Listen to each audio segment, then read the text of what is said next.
रामायण के युद्ध के दौरान भगवान राम और उनकी सेना ने सभी राक्षसों का वध कर दिया था, लेकिन सिर्फ शूर्पणखा का वध नहीं किया गया था।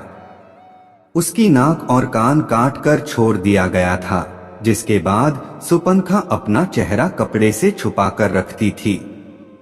अपने भाई रावण की मृत्यु के बाद शूर्पणखा अपने पति के साथ शुक्लाचार्य के पास गई और जंगल में उनके आश्रम में रहने लगी। रामायण के युद्ध के बाद राक्षसों का वंश खत्म ना हो जाए, इसलिए राक्षसों के गुरु शुक्राचार्य ने शिवजी की आराधना करें और शिवजी प्रकट हो गए। भगवान शिव ने अपना स्वरूप शिवलिंग शुक्राचार्य को देकर कहा, जिस दिन कोई हिंदू इस शिवलिंग पर गंगा जल चढ़ा देगा, उस दिन राक्षसों का नाश हो जाएगा। भगवान के दिए हुए शिवलिंग को शुक्राचार्य बिल्कुल सुरक्षित जगह पर रखना चाहते थे ताकि कोई भी हिंदू उस तक पहुंच ना जाए। इसलिए शुक्राचार्य ने शिवलिंग को हिंदुओं से दूर रेगिस्तान स्थान में स्थापित कर दिया। इसलिए लोगों द्वारा कहा जाता है कि मक्का मदीना में शिवलिंग मौजूद है, जिस पर अगर कोई हिंदू गंगा जल चढ़ा देगा तो पृथ्वी पर मौजूद सभी मुसलमानों का सर्वनाश हो जाएगा। लेकिन इन बातों को बेतुका और बकवास बताते हैं। उनका कहना है कि ऐसा कुछ भी नहीं है, परंतु अगर हम पौराणिक कथाओं की माने तो यह वही शिवलिंग है जिसे शुक्राचार्य ने हिंदुओं से बचाए रखने के लिए रेगिस्तान में छुपाया था। और इसी कारण कोई भी हिंदू मक्का मदीना के अंदर प्रवेश नहीं कर सकता, क्योंकि अगर किसी हिंदू ने अंदर मौजूद शिवलिंग पर गंगाजल डाल दिया तो शूर्पणखा के वंशजों की अंतिम घड़ी आ जाएगी।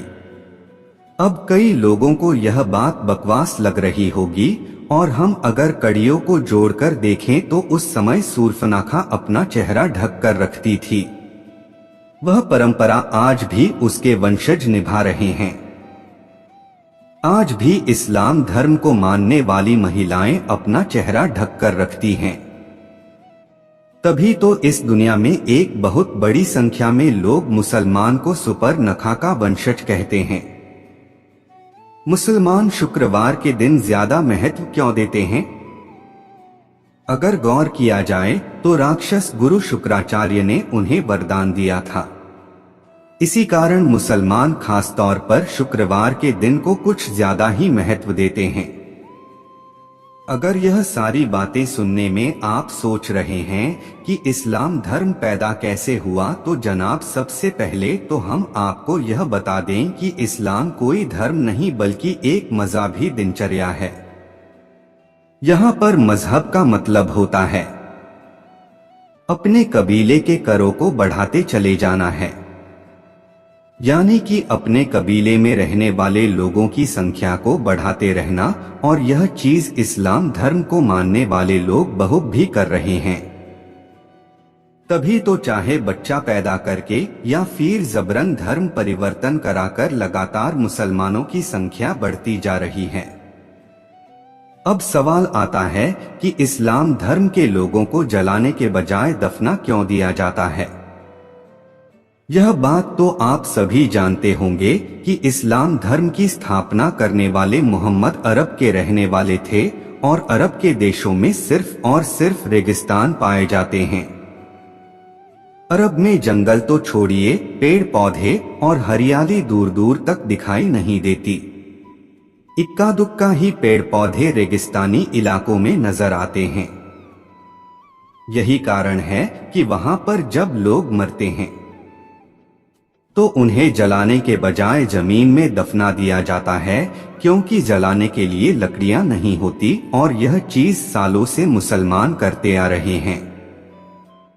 और अब उन्होंने इस चीज को अपनी परंपरा समझ ली है।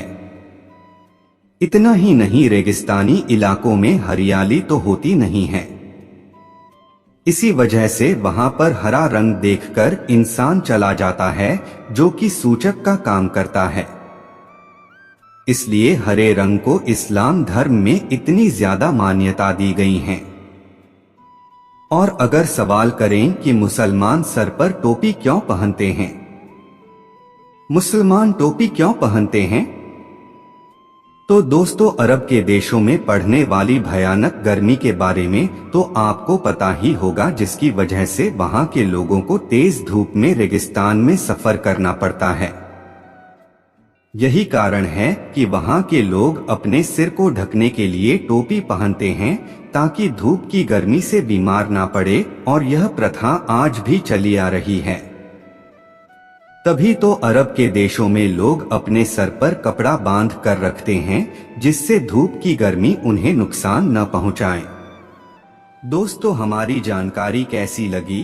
क्या सच है, क्या झूठ? आप लोग कमेंट करके जरूर बताएं और हमारे चैनल को सब्सक्राइब करें। धन्यवाद।